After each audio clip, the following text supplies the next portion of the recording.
Welcome kayo sa ating content ngayon.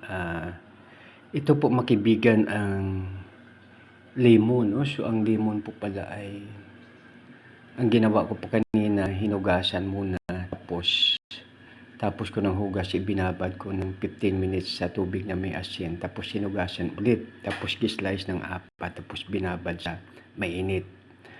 Tapos every time na mag-lukewarm siya, iniinom ko po, no? So hanggang pwede pala ito isang araw. So ibig sabihin po pala mga kaibigan, para maubos talaga yung kanyang dapat makuha na mga nutrients, sa isang araw pala ito lang, isang lemon.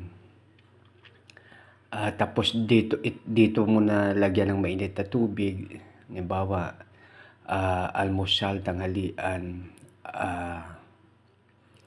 hapunan, basta after meal siya, no? So ibig sabihin pag sa ating mga Pilipino, pwede siyang 6 na beses, kasi mayroon po tayong snacks sa 10 AM, tapos sa 3 PM mayroon tayong snacks din, tapos may midnight snack pa, so bali 6, no? Pero pag regular natin na kain mo lang midnight snack, bali lang 5, no? So para maano talaga siya, no? So ibig sabihin na makuha talaga natin yung lahat na nutrients na dapat nating makuha. Isang magandang hapon po sa lahat. Maraming salamat po sa inyo. God bless you all.